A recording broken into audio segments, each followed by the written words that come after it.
The private sector is lending a hand to the massive reconstruction and rehabilitation efforts in areas devastated by Super Typhoon Yolanda. For the full report, here's Freddie Abando. The private sector will contribute its share to the reconstruction of Yolanda-hit areas in the Visayan region, utilizing its own manpower and resources.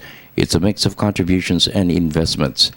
It's a Yolanda fund independent of the amount of over 300 billion pesos to be spent by in 3 to 5 years. Hopefully, foreign multinationals will also pledge their commitment. The private sector has organized or reorganized a foundation known as Philippine Disaster Recovery Foundation, PDRF, that cuts across as broad a sector of the business community as possible, and we're coordinating with the Presidential Assistant on Recovery and Reconstruction, which is Secretary Senator Lacson and his people. What we did is we identified the provinces that were affected by Yolanda. He's just done the same. And instead of provinces, he's broken that down into 24 clusters of cities. The Philippine Disaster Recovery Foundation has assembled the support of Filipino business groups and corporations to be part of the massive undertaking, which will cover 3 regions.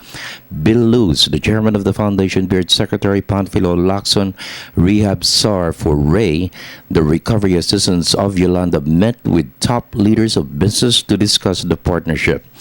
It was agreed that a development manager will be assigned to the 24 areas to monitor the progress of the reconstruction. So far, 12 were hired to be paid by the private sector.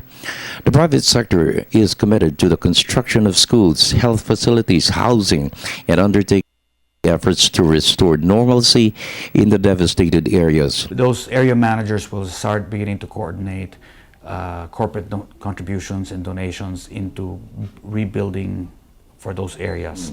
Rebuilding involves shelter, livelihood, health and nutrition, and education, schoolhouses. There are companies which are, if they're not able to volunteer to be an area manager, they're volunteering resources per sector. So some companies are saying, I will support education, like school buildings, or I will support hospitals. In the meantime, the Department of Trade and Industry assured sufficient supply of construction materials for housing, the most immediate of which are GI sheets for roofing, wood, and cement.